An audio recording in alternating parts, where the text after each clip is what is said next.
Hello everyone, welcome to ईपेप academy. हम RCC structure discuss कर रहे हैं। इस वीडियो में हम डिस्कस करेंगे about the basics of limit state design. Limit state design means सीमांत अवस्था अभिकल्पन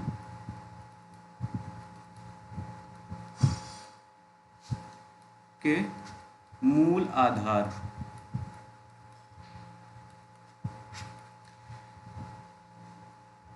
एलएसएम की बेसिक में हम फर्स्ट टर्म जो सीखेंगे वो होगा कैरेक्टरिस्टिक स्ट्रेंथ ऑफ मटेरियल क्या होता है।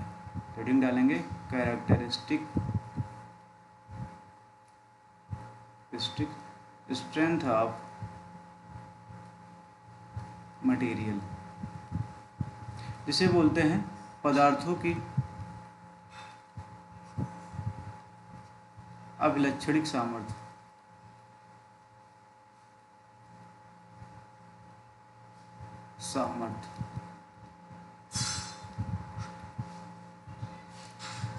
तो डिफाइन करेंगे इसको। It is the value of material below which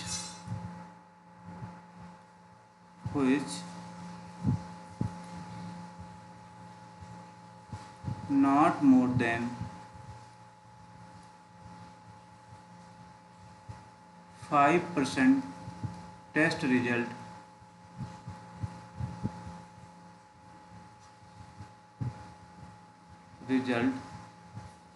are expected to fall। Means characteristic strength of material वो वैल्यू है जिसके नीचे हमारे टेस्ट रिजल्ट की वैल्यू 95% अकर होता है। मीन्स जांच परीक्षण की पुष्टि होती है। केवल 5% से कम या 5% के बराबर ही वैल्यू होंगी जिनकी पुष्टि नहीं हो पाती है। कैरेक्टरिस्टिक स्ट्रेंथ ऑफ मटेरियल जो होता है इसको हम डिनोट करते हैं एफ से। यहाँ पर हम नोट कर लेंगे, एफ से डिनोट करते हैं। And characteristic strength of material हमारा क्या यूज होता है आरसीसी में, कंक्रीट एंड स्टील। तो यहाँ पर लिखेंगे characteristic strength of concrete and steel are denoted by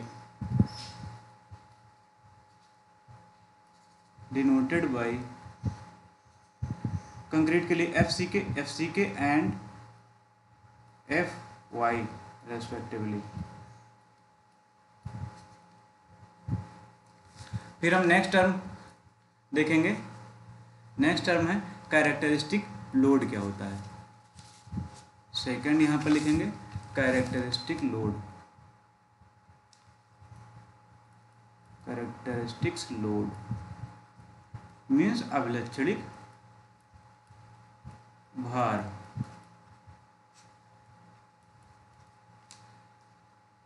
इसको डिफाइन करेंगे। It is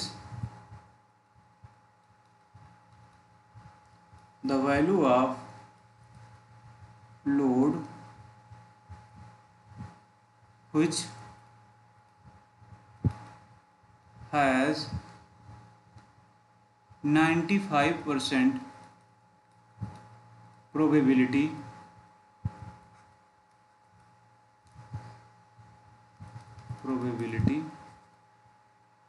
that the value of load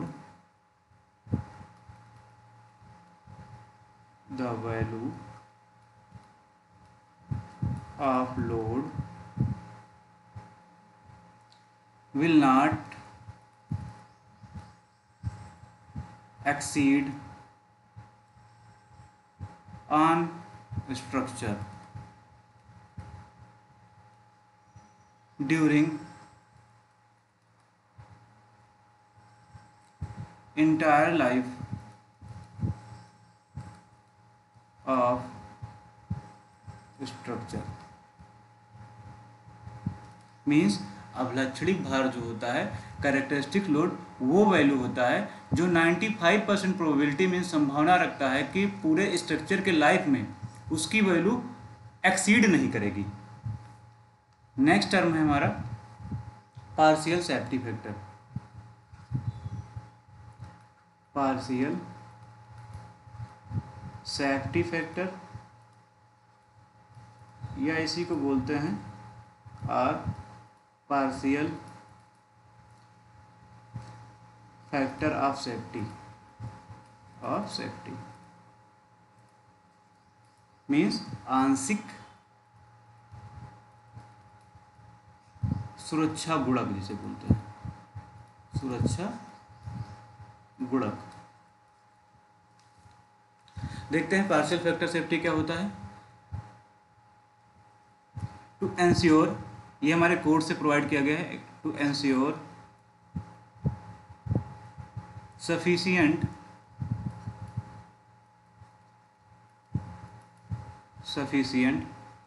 safety and long serviceability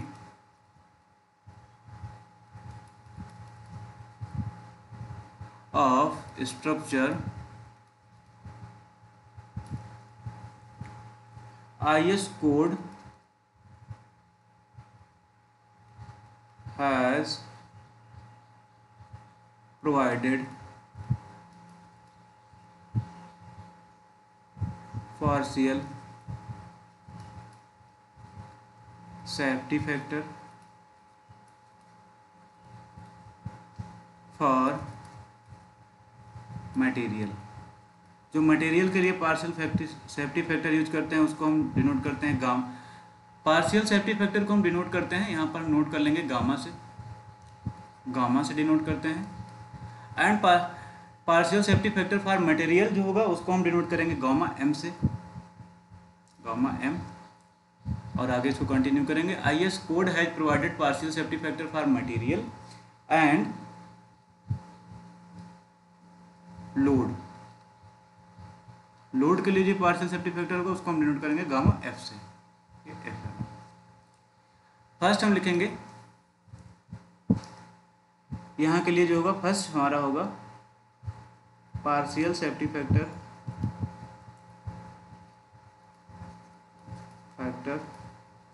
for material means gamma M. अब हमें पता है RCC में जो मटेरियल होते हैं दो यूज होते हैं, कंक्रीट एंड स्टील। तो यहाँ पर एक केस हम लिखेंगे फॉर कंक्रीट, फर्स्ट कंक्रीट के लिए लिखेंगे पार्शियल सेफ्टी फैक्टर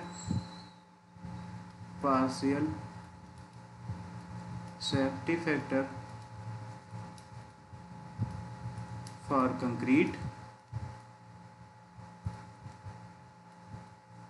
ये हमारा ए, इसको कर देंगे। कंक्रीट के लिए जो होगा पार्शियल सेफ्टी फैक्टर उसको डिनोट करेंगे हम गामा एम सी से, और ये वैल्यू ली जाती है according to our code 1.5। And next हमारा होगा फॉर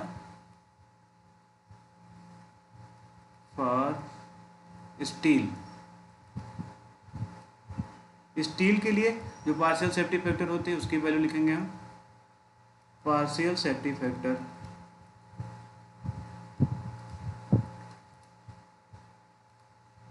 फॉर स्टील। इसको डिनोट करते हैं हम gamma M for material and S for steel, और ये वैल्यू होती है 1.15।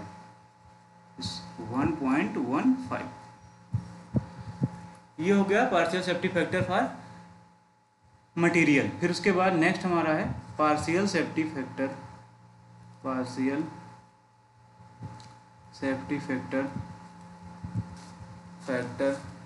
For loads.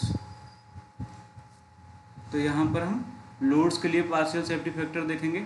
तो as per IS code, as per IS 456/2000 partial safety factor दी गई है, उसके लिए हम एक टेबल बनाएंगे। हमने टेबल यहाँ पर बना लिया है। टेबल बनाने के बाद फर्स्ट कॉलम हम रखेंगे सीरियल नंबर का, सेकंड लोड कॉम्बिनेशन। फिर हमें पता है लिमिट स्टेट डिजाइन में दो कंडीशन कंसीडर करते हैं कि लिमिट स्टेट ऑफ कोलैप्स के लिए, फिर उसके बाद लिमिट स्टेट ऑफ सर्विसिबिलिटी के लिए। तो हम दोनों कंडीशन को यहाँ स्पेसिफाई कर दिए और उनके लिए loads, dead load, live load और विंड लोड के लिए पार्शियल सेफ्टी फैक्टर की वैल्यू क्या आएगी उसको हम अभी डिनोट करेंगे। तो फर्स्ट कॉम्बिनेशन हम लेते हैं लोड कॉम्बिनेशन में। लोड कॉम्बिनेशन मतलब भार संयोजन। अगर dead load plus live load structure पर आ रहा है, dead load plus live load, तो यहाँ पर डेड लोड में जो पार्शियल सेफ्टी फैक्टर की वैल्यू होगी लिमिट स्टेट ऑफ कोलैप्स में 1.5 होगी, लाइव लोड के लिए 1.5 होगी और विंड लोड है ही नहीं यहाँ पर। फिर लिमिट स्टेट ऑफ सर्विसिबिलिटी में यहाँ पर डेड लोड के लिए जो वैल्यू होगी 1 ही ली जाएगी और लाइव लोड के लिए भी 1 लिया जाएगा। विंड लोड, फिर उसके बाद सेकेंड, अगर combination dead load plus wind load का हो, dead load plus wind load का, तो इस केस में लिमिट स्टेट को आप कोलैप्स में जो डेड लोड के लिए पार्शियल फैक्टर ऑफ सेफ्टी लिया जाएगा वो लिया जाएगा 1.5 एंड लाइव लोड नहीं है यहाँ पर। विंड लोड के लिए यहाँ पर 1.5।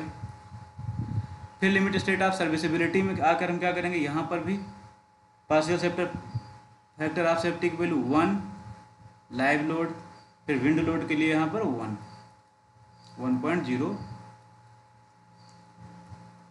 फिर उसके बाद नेक्स्ट थर्ड कॉम्बिनेशन जो होगा, अगर dead load plus live load plus wind load का कॉम्बो आ रहा है, तो इस केस में डेड लोड के लिए लिमिट स्टेट ऑफ कोलैप्स में जो पार्शियल सेफ्टी फैक्टर रहेगा 1.2, लाइव लोड के लिए 1.2 एंड विंड लोड के लिए भी 1.2 होगा। लिमिट स्टेट ऑफ सर्विसिबिलिटी में डेड लोड के लिए 1.0, लाइव लोड के लिए 0.8 एंड विंड लोड के लिए भी 0.8 हो जाएगा। तो ये हमारा according to IS code partial safety factor हो गया दोनों कंडीशन के लिए, limit state of collapse and limit state of serviceability, dead load, live load और विंड लोड के लिए। अकॉर्डिंग टू कोड जब हमारा dead load plus wind load का कॉम्बो होगा तो उस केस में हम डेड लोड के लिए लिमिट स्टेट ऑफ कोलैप्स में 1.5 फैक्टर ऑफ सेफ्टी लेते हैं, पार्शियल फैक्टर ऑफ सेफ्टी, या 0.9 भी लेते हैं। किस केस में लेते हैं, यहाँ पर स्टार मार्क कर लेते हैं, तो हम यहाँ पर लिख लेते हैं नीचे 0.9 value is considered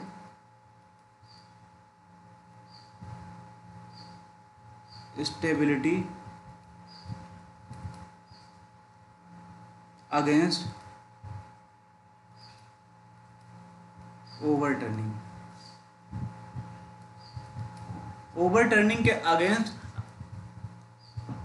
स्टेबिलिटी के लिए हम वैल्यू जो लेते हैं डेड लोड के लिए वो 0.9 लेते हैं। और सेकंड कंडीशन होगी or stress when stress reversal is critical, stress reversal is critical.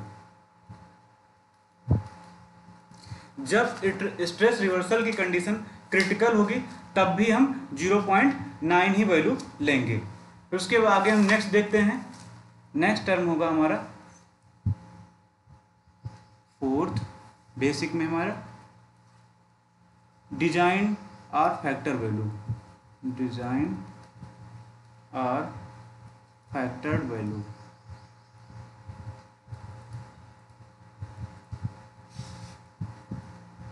इसके लिए हम क्या करेंगे देखते हैं। In the LSM means limit state method, in the limit state method of design of structure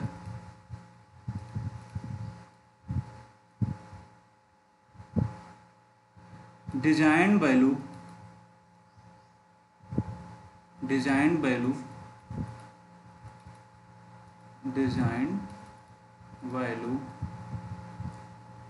are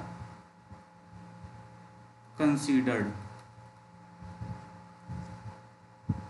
in place of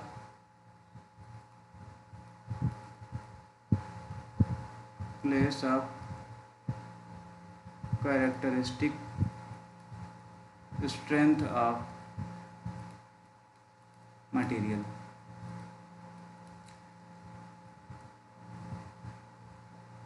यहाँ पर इसको कह सकते हैं कि जब लिमिट स्टेट मेथड में हम डिजाइन करते हैं तो वहाँ पर जो भी वैल्यू कंसीडर करते हैं वो डिजाइन वैल्यू कंसीडर करते हैं, ना कि कैरेक्टरिस्टिक वैल्यू हम कंसीडर करते हैं।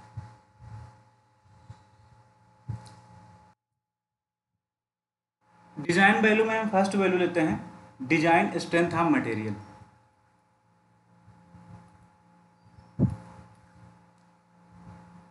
Design strength of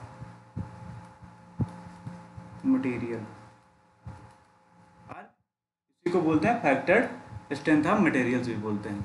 design strength of material को हम डिनोट करते हैं एफ डी से, F D. Design strength equal to होता है design strength equal to characteristic strength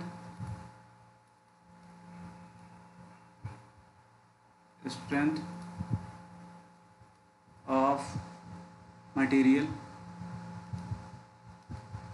divide by partial safety factor या पार्शियल फैक्टर ऑफ सेफ्टी जिसे बोलते हैं ऑफ मटेरियल केस में है तो हम यहाँ मटेरियल मेंशन करेंगे। Means design strength of material जो होगा उसको यहाँ पर हम नोटेशन भी कर देते हैं साथ में, एफ डी वो होगा characteristic strength of material, means F divide by partial safety factor जिसको हम डिनोट करते हैं मटेरियल के लिए गामा एम। तो यहाँ से हमारा F D equal to F divide by gamma M होगा। अब हमें पता है गामा एम मीन्स मटेरियल की जो कैरेक्टरिस्टिक स्ट्रेंथ, मटेरियल की जो फैक्टर ऑफ सेफ्टी है, partial factor of safety gamma M,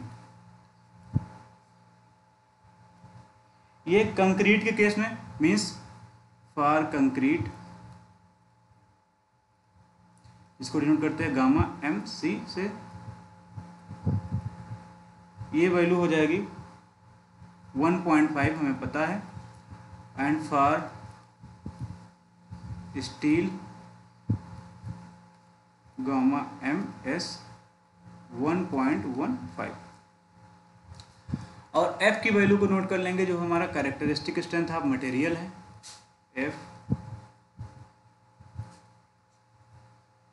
F जो है हमारा एफ सी के हो जाता है किसके केस में, कैरेक्टरिस्टिक स्ट्रेंथ ऑफ कंक्रीट के केस में एफ सी के जो होता है characteristic strength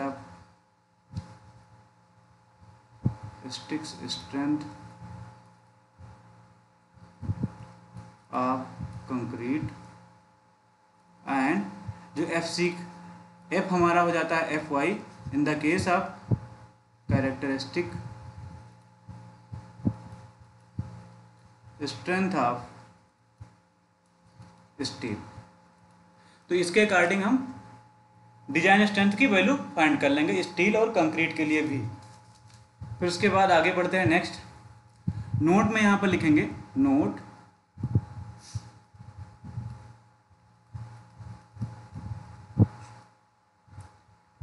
as per IS 456/2000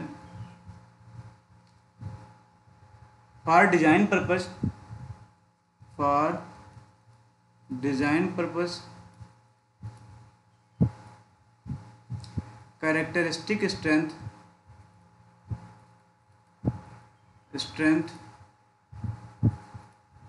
of concrete जिसको हम डिनोट करते हैं FCK से, वो इक्वल हो जाता है 0.67 टाइम्स ऑफ FCK के। डिजाइन पर्पज के लिए FCK की वैल्यू जो हम कंसिडर करेंगे अकॉर्डिंग टू कोड 0.67 FCK हम यूज करेंगे। तो हैंस लिखेंगे hence design strength of concrete equal to होगा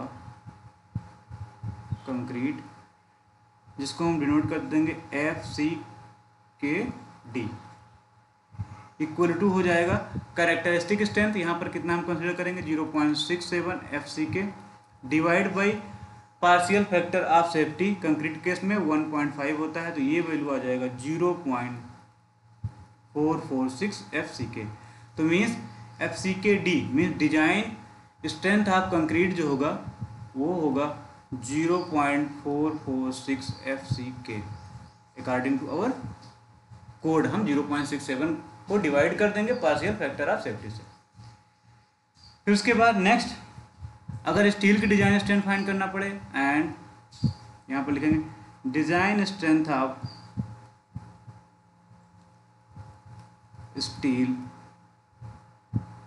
इसके लिए क्या, इसको हम अगर डिनोट करते हैं FSD से इक्वल टू, अब यहाँ पर कैरेक्टरिस्टिक स्ट्रेंथ ऑफ स्टील, इसके लिए हम FY ही कंसिडर करेंगे और डिवाइड कर देंगे फैक्टर ऑफ सेफ्टी से, पार्शियल फैक्टर ऑफ सेफ्टी जो कि है स्टील केस में 1.15, और इसको हम सॉल्व करेंगे तो 0.87 FY आएगा। तो means design strength of concrete हम जो यूज करेंगे 0.446 FCK, और स्टील के केस में जो डिजाइन स्ट्रेंथ होगी वो 0.87 FY। अब डिफरेंट ग्रेड के लिए हम दोनों के लिए वैल्यू कैलकुलेट कर सकते हैं। फिर आगे नेक्स्ट यहाँ पर देखते हैं टर्म हमारा क्या होगा, सेकेंड डिजाइन वैल्यू में सेकेंड होगा हमारा डिजाइन और फैक्टर लोड, डिजाइन और फैक्टर्ड लोड। डिजाइन वैल्यू का नेक्स्ट टर्म क्या है, डिजाइन और फैक्टर लोड, जिसे हम फैक्टर लोड जिसे FD से डिनोट करते हैं। तो जो FD होता है, FD मीन्स फैक्टर लोड होता है, उसको हम ऑब्टेन करने के लिए क्या करते हैं, पार्शियल फैक्टर ऑफ सेफ्टी से मल्टीप्लाई कर देते हैं पार्शियल फैक्टर ऑफ सेफ्टी किसका, लोड का जो होता है, ऑफ लोड, जिसको हम डिनोट करते हैं गामा F से, इनटू कैरेक्टरिस्टिक और वर्किंग लोड, कैरेक्टरिस्टिक लोड जिसको हम डिनोट करते हैं F से। तो यहाँ पर लिख सकते हैं FD जो होगा हमारा गामा F इनटू F होता है। ये हमारा हो गया design load. Design load is equal to partial factor of safety into characteristic load और वर्किंग लोड, और इसके बेसिस पर हम factor bending moment and factor load को कैलकुलेट कर लेंगे। आई होप सभी को समझ में आया होगा। Thank you.